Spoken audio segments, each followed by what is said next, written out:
2 கோடிக்கு மேல நிலத்தை வித்து கையில் வச்சிருக்கிறார். நிறைய பில்டிங்லாம் இருக்குது. இது ஒரு தாத்பரியமான ஒரு விஷயம் என்ன அப்படின்னா, நீ பணங்காசை யார்கிட்ட கொடுத்த? அவனுடைய மன்னவன் கிட்ட கொடுத்த. நீ அவன் மன்னவன் கையில அந்த ரொக்கத்தை கொடுக்கும்போது அந்த இடத்துல நீ கொடுக்கும்போது அவன் பொஞ்சாதி சாட்சியா இல்ல.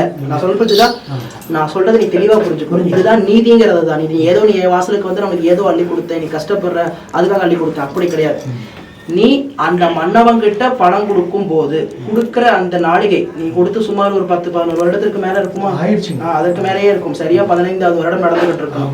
நீ அவங்கிட்ட பணம் காசை கொடுக்குற அந்த தருணத்துல அந்த மன்னவனோட பெண்ஜாதி அங்க இருந்தாலா? இல்ல. அவசரப்படாத. இல்ல. அப்ப நீ பணம் கொடுத்தது பெண்ஜாதிக்கு தெரியாது.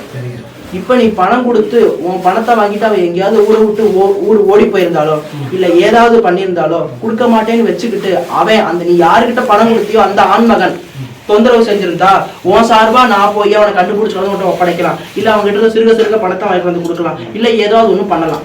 இப்ப அவன் மாண்டு போயிட்டான். மாண்டு போனதுக்கு அப்புறம் கொடுத்த பணத்தை கேட்கறதுங்கிறது அநீதி. என்னதான் எனக்கு முடியுங்க, என்னாலும் எனக்கு வழி. அது இல்லாம என்னால முடியல, நீங்க இருக்க முடியல. குழந்தை, நீ யாருக்கிட்ட பணம் கொடுத்தியோ அவன் மாண்டு போயிட்டான். அவன் இந்த கூடத்துல இப்ப இல்ல. நான் சொல்றது புரிஞ்சுதா? மாண்டு போனவங்கிட்ட போய் கேட்க முடியாது. நீ கொடுக்கும் போது அவன் பொஞ்சாதி சாட்சி கிடையாது. அவன் பொஞ்சாதியை போய் கேட்கறது முறையில்லாதது தவறு. அவகிட்ட பணம் இருக்கலாம், இல்லாம போகலாம்.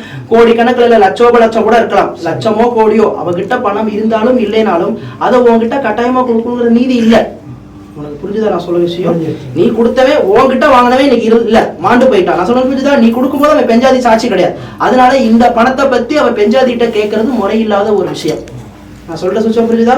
மன்னவனும் பெஞ்சாதியும் ஒன்னா இருக்கலாம், ஒன்னா வாழ்ந்திருக்கலாம், பிள்ளை பேர் பெற்று இருக்கலாம், மண்ணோட வாழலாம்.